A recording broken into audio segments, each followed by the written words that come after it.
Olá, hoje nós vamos começar a correção da apostila do terceiro bimestre, página 5 a 9. Então vamos lá, nós vamos iniciar com uma nova unidade, a unidade 9, aqui na página 5, que ela se chama Matemática de Hipermercados e Atacarejos. Então, como em todas as apostilas, quando a gente vai começar uma unidade nova, ele sempre nos mostra aqui uma historinha de introdução. Então vamos lá. Nessa aqui, nós estamos encontrando o senhor Fabrício e a dona Josiane. O senhor Fabrício estava aqui lendo seu jornal. Então o senhor Fabrício falou o seguinte: Josiane, veja essa notícia no jornal.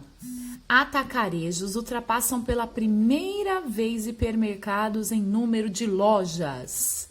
Não sabia disso. Aí a Josiane falou assim para ele: e o que são atacarejos?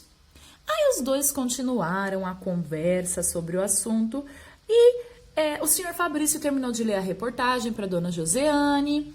E a Josiane, ela ficou muito empolgada em saber as regras de como funcionava um atacarejo. Aí ela procurou na internet lojas mais próximas da casa deles. E eles combinaram que no dia seguinte iriam visitar um comércio desse tipo, para ver como é que funcionava, né? Aí a professora aqui fez a primeira pergunta para nós. A pergunta é: e vocês, sabem o que são atacarejos? Caso não saibam, converse com funcionários da escola para descobrir.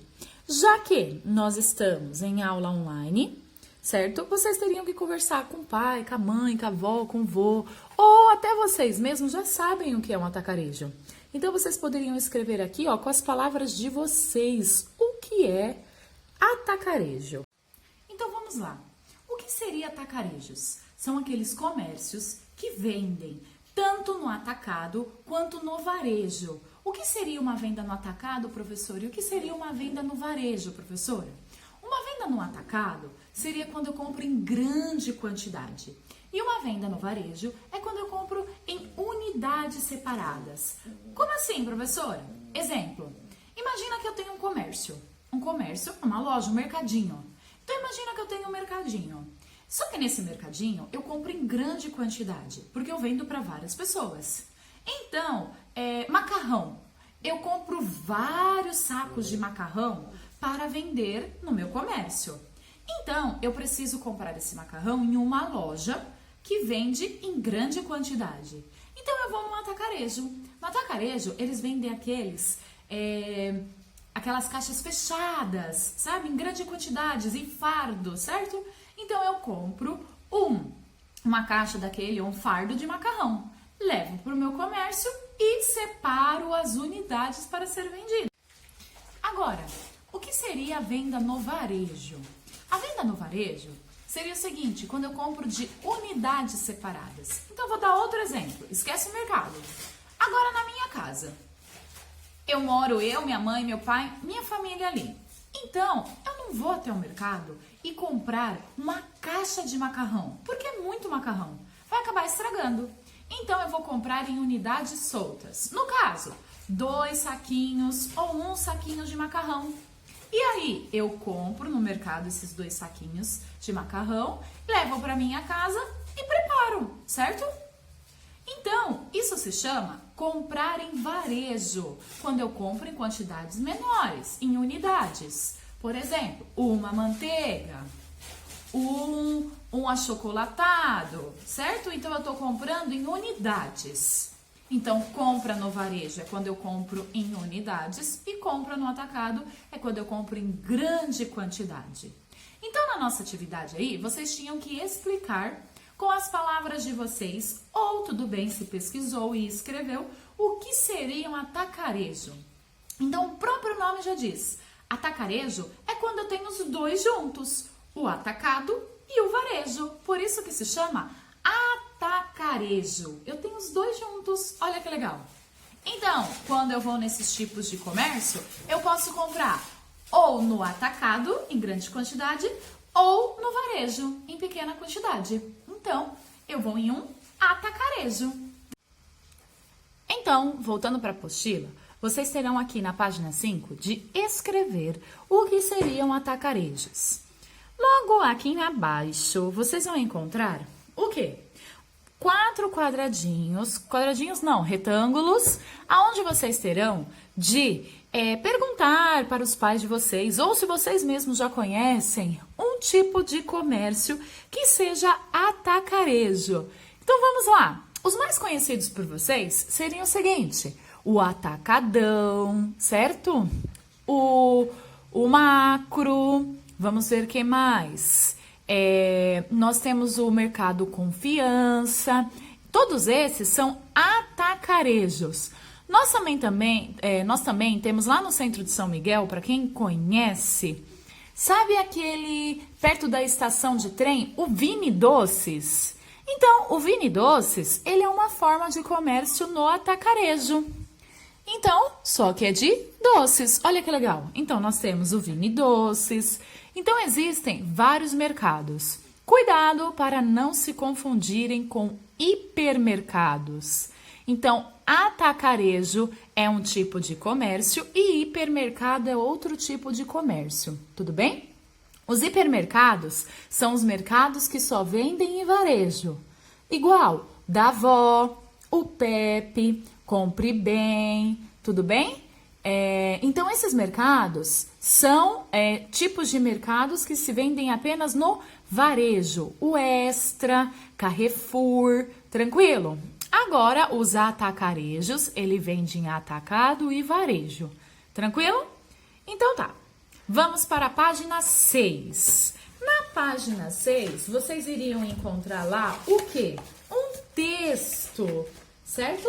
O texto que o senhor Fabrício a reportagem estava lendo lá, olha só, estava lendo lá para Josiane. Então, vocês tinham que ler esse trecho do jornal lá dele, certo? Para responder as questões na página 7. Então, vamos para a página 7. Perfeito. Então, olha só.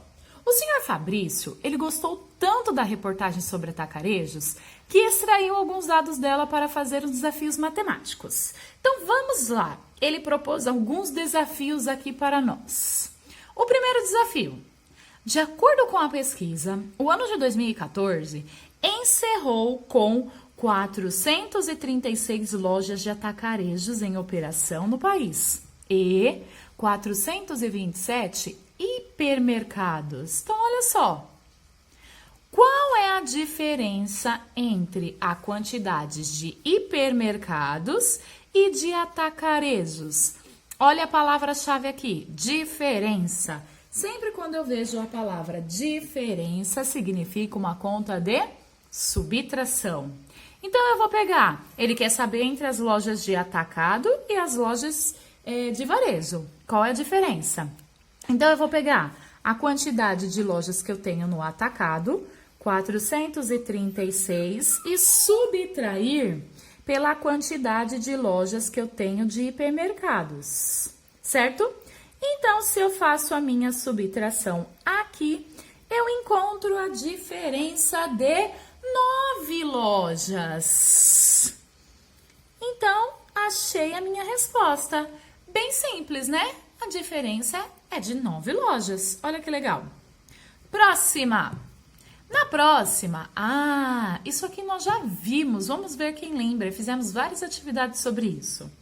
Escreva por extenso e também com algarismo em todas as suas ordens o valor de 353,6 bilhões.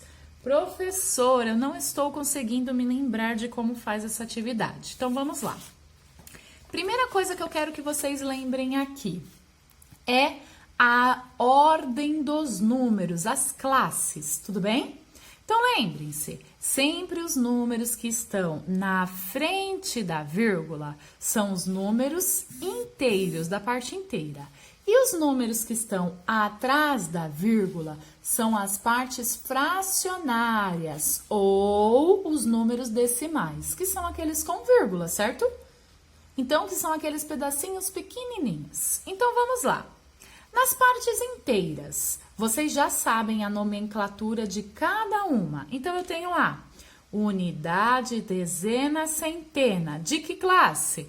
Da primeira classe, que é a simples. Aí, eu separo uma classe da outra com ponto, ok? Aí, eu vou para a próxima classe, que é a classe do 1000. Então, eu vou ter unidade de milhar, dezena de milhar, centena de milhar. Ponto, porque agora eu vou para a próxima classe, que é a classe do milhão. E a mesma coisa, unidade de milhão, dezena de milhão, centena de milhão e assim por diante. Tudo bem? Então, nós já tínhamos visto isso antes.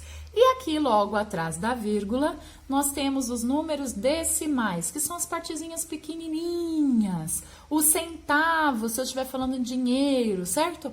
Só que quanto mais longe da vírgula o meu número vai ficando, a partezinha dele vai ficando menor ainda. Então, o primeiro número depois da vírgula se chama décimo, que vem de 10, perfeito? Décimo. O segundo número depois da vírgula se chama centésimo, que vem de 100. Professora, mas os números estão aumentando. Só que na realidade o que está aumentando aqui é a quantidade que eles estão ficando menores. Tudo bem? E aqui, milésimo, 1000 pedacinhos, imagina. Então eles estão ficando menores, tudo bem? Tranquilo? Então, até aqui nós vamos hoje aqui, ó, milésimos, tranquilo? Então, décimo, centésimo, milésimo depois da vírgula. Números fracionários e números inteiros na frente da vírgula. Então, vamos lá que nós vamos ter que usar essa informação aqui, ó, para realizar a escrita desse número, tanto por algarismo e depois para conseguir ler ele por extenso, tudo bem? E escrevê-lo. Então, olha só. Eu estou aqui, ó, na classe do bilhão. Então, eu preciso chegar até a classe do bilhão. Lembrando que aqui tem um 0,6. Já vou chegar nesse 0,6 para falar o que ele significa. Então, olha só. Eu vou começar pela primeira classe. Lembram lá? A primeira classe é a simples. Então, eu vou colocar lá. Eu não tenho unidade, não tenho dezena, não tenho centena.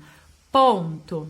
Então, a primeira classe aqui eu já fiz, que era a classe simples. Vou pôr um S de simples. Agora, eu vou para a segunda classe, que é a do 1000, lembram? 1000. Não tenho 1000, ele tá lá no bilhões. Então, olha só, não tenho unidade de milhar, não tenho dezena de milhar, não tenho centena de milhar. Pronto. Estou separando as classes. Tem que separar com ponto, não pode esquecer. Agora eu vou para o milhão. Agora eu vou chegar nesse 0,6. Por quê? A próxima classe aqui, eu vou ter 3 números, certo? Ponto. E a próxima classe aqui, depois do milhão, é o bilhão. Certo? E ele já me disse que essa aqui, ó, bilhões. Então, eu tenho 353,6 bilhões. Só que o 353, ele já está aqui, ó, na casa do bilhão. Esse 0,6 significa que ele está aqui, ó, na casa do milhão. Mas aonde, professora?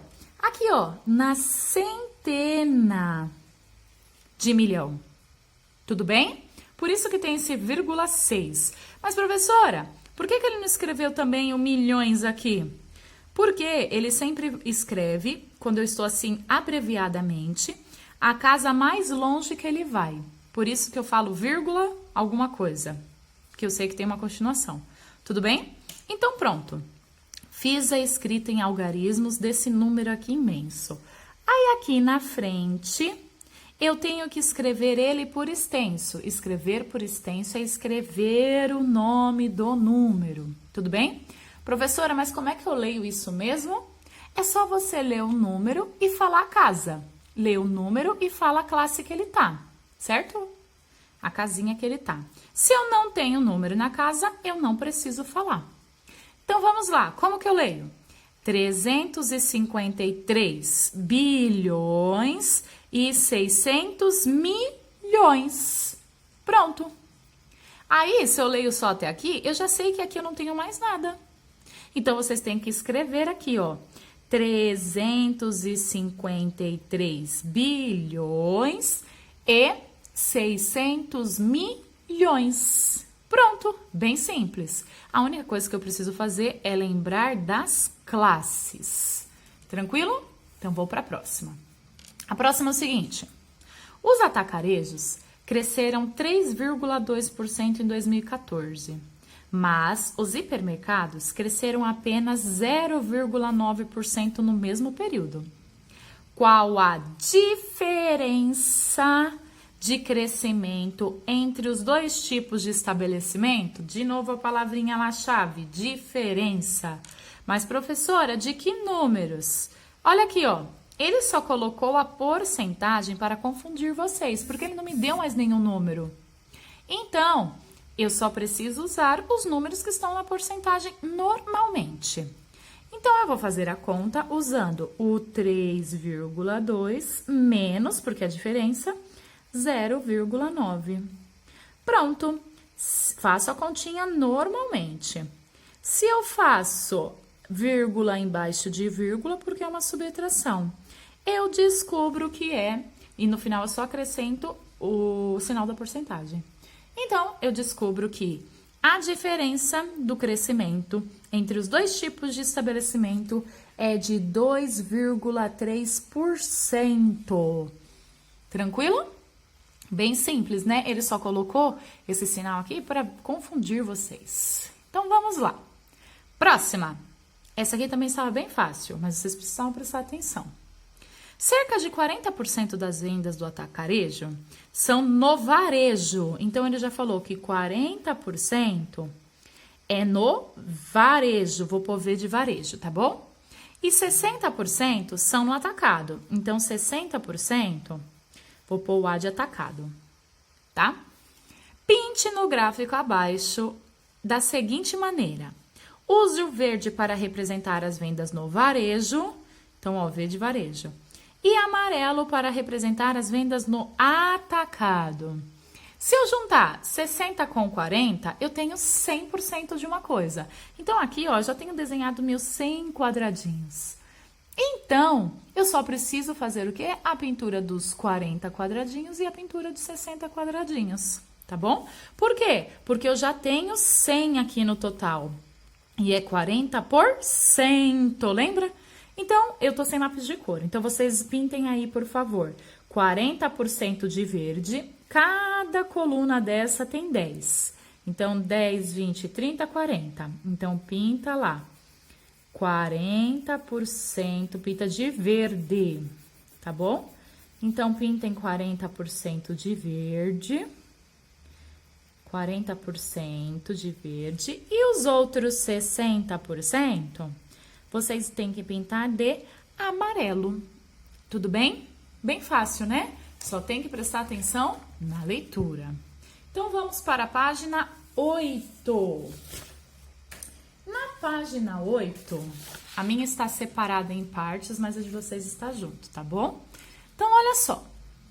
O Fabrício voltou aqui e falou o seguinte: quero organizar uma lista de compras e desafiar Marquinhos, meu filho, a fazer uma estimativa do total que gastarei no atacarejo. Quando eu falo, ó, observe que a palavra estimativa do total, ela está de uma cor diferente, porque ele está dando destaque, porque ele quer que vocês prestem atenção nesta palavra. Quando eu falo em estimativa do total, não quer dizer que eu quero saber o total exato. Quer saber a estimativa. Estimativa é mais ou menos quanto eu vou gastar. Então, sempre quando eu falo em estimativa, significa mais ou menos quanto eu tenho daquele valor, tá bom? Então, vamos lá. Ele vai dar uma lista para o filho dele, quer que o filho dele dê a estimativa do total daquele valor. 1. Observe a lista de compras do senhor Fabrício e descubra como o filho dele resolveu o desafio proposto pelo pai. Então, vamos continuar aqui, ainda na página 8, tá? Aqui eu separei a minha. A lista, então, do Fabrício está aqui, dos produtos e do valor que ele pagou em cada produto. Então, olha só. Ele pediu aqui, ó, o Marquinhos. para que o Marquinhos fizesse a estimativa, mais ou menos, quanto ele iria gastar nessa compra. Aí o Marquinhos explicou assim, ó. Conheço uma boa estratégia para calcular o valor da compra do meu pai. Começo somando de cabeça todos os valores referente aos inteiros do real. Então, olha só, aqui embaixo nós temos que explicar através de cálculos como o Marquinhos pensou e aqui através de escrita como o Marquinhos pensou. O Marquinhos já está explicando pra gente aqui como ele pensou. Então, a gente só precisa organizar a ideia dele aqui, tudo bem? Então, vamos lá. Primeiro ele falou que começou somando os valores referente aos inteiros. Lembra que a gente acabou de ver? Os números inteiros são sempre aqueles que estão na frente da vírgula. Então, o Marquinhos pegou todos os números que estão na frente da vírgula, os inteiros. Então, ele pegou 15, mais 30, mais 11, mais 5. Então, a gente vai ter que fazer aqui, ó. Então, para a gente entender melhor, a gente vai escrever assim, ó. Inteiros. E vamos colocar todos os números inteiros das compras, tudo bem? Das compras não, da compra. Então, vamos lá. É o 15, mais 30, mais 11, mais 5. Tô pegando todos os números lá da compra do pai dele, tá? Que foi o que o Marquinhos fez, mas ele fez de cabeça. Olha como o Marquinhos foi super inteligente e nem perdeu a continha, hein? Então, olha só. Ele pegou todos os números que tem lá em cima e foi somando. Então, eu só peguei os mesmos números que estão aqui, ó, no inteiro, tá bom? E coloquei aqui. Quando ele somou, ele descobriu que deu R$155. Então, tá bom. Mas ele não terminou aí, olha só, ele explicou outra parte. Depois, ele adicionou R$15. Mas, professora, por que ele adicionou R$15? Olha o que ele fez. Aqui, nós temos os centavos, certo? Lembra que ele não tinha contado com centavos, ele só contou com os números inteiros? Então, agora ele pegou os centavos. E 99 centavos é R$1. Ele só arredondou. Então, ele transformou o R$1, olha só, em um número inteiro. Então, ele arredondou todos os valores dos centavos para ficar mais fácil a conta dele. Então, ele contou 1, 2, 3, 4, 5, 6, 7, 8, 9, 10, 11, 12, 13, 14, 15. E descobriu que daria R$15. Por isso que ele adicionou 15. Então, ele pegou 155 mais R$15, que deu no total de R$170. Só que esse aqui é o valor estimado da compra do pai dele, certo? Não é o valor exato. Por quê? Porque ele arredondou o valor de todos os centavos. Então, mais ou menos, o pai dele vai pagar na compra R$170. Tranquilo? Então, aqui ao lado, vocês tinham que explicar escrevendo o que o Marquinhos fez. Então, o Marquinhos primeiro somou todos os números inteiros. Depois, o valor dos números inteiros, ele arredondou os centavos para R$1, que deu R$15 no total. E depois ele somou os números inteiros com os R$15 que ele arredondou dos centavos e encontrou os 170. Então, vocês vão escrever aqui como que o Marquinhos fez. Então, quando a gente quer fazer uma conta estimada do valor que eu vou gastar, é só eu fazer essa estratégia. Olha que legal. Muito bem. Então, vamos para a página 9. Nosso último desafio aqui, da correção. Essa aqui também estava bem simples, mas vocês precisavam de atenção. Olha só. Problema 2. No setor das bebidas, as garrafas de água de 1,5 litro são embaladas em pacotes de 12 unidades. E cada garrafa custa R$ 2,50. Então, olha só. Lá no atacarejo, eles colocam aqui, ó, um fardo, tudo bem? De garrafas que vem 12 unidades. Então, significa que tem 12 garrafinhas. Só que cada garrafinha solta custa R$ 2,50, tudo bem? Então, vamos lá. Registre na tabela abaixo a quantia a ser paga de acordo com a quantidade de pacotes de água comprado. Lembre-se, cada pacote possui 12 garrafas e cada garrafa custa R$ 2,50. Essa informação é importante porque nós vamos precisar dela para fazer a nossa conta. Como, professora? Vou dar o exemplo da primeira. A primeira é a quantidade, aqui, nessa coluna é a quantidade de pacotes que ele vai comprar. E aqui é a quantidade que ele vai ter que pagar. Então, por exemplo, aqui, ele comprou um pacote. Um pacote, lembra que tem 12 unidades? Então, eu vou ter que fazer um pacote vezes 12, porque tem 12 unidades no meu pacote. Então, eu descobri que dá 12 garrafinhas. Só que cada garrafinha custa R$ 2,50. Então, se eu pegar as 12 garrafinhas que eu descobri aqui fazendo a conta, vezes R$ 2,50, porque cada garrafinha custa R$ 2,50, eu vou achar o valor de R$ 30 que ele vai ter que pagar. Então, eu vou ter que fazer o mesmo procedimento com todas as continhas. Então, por exemplo, aqui na de 3, como a de 2 já está feita. A de 3, ele comprou 3 pacotes e cada pacote vem 12 garrafinhas. Então, se eu fizer 3 vezes 12, eu vou ter um total de 36. E se eu 36 garrafinhas. Aí eu vou pegar as 36 garrafinhas e multiplicar por R$ 2,50, porque cada garrafa custa R$ 2,50. Então, eu vou pegar o 36 e multiplicar por R$ 2,50, que vai dar no total de R$ 90. Então, aqui ele vai gastar R$ 90. O mesmo procedimento vocês vão fazer em todos. Mesma continha. Para 4 fardos, 4 pacotes, quanto que eu vou pagar? E aí, vocês vão descobrir lá que é 120. Tô colocando só os centavos aqui, tá? O inteiro na frente da vírgula, os centavos atrás. 5 fardos, 150. 10 fardos, R$ 300. 100 fardos, R$ 3.000. E 1.000 fardos, R$ 30.000. Tranquilo? É só seguir o mesmo procedimento da continha. Professora, usei outra estratégia e deu certo. Tranquilo, tem como fazer várias estratégias diferentes para responder uma mesma questão, lembra? Então, pessoal, é isso aí. A próxima aula vamos ter mais situações problemas. Muito obrigada!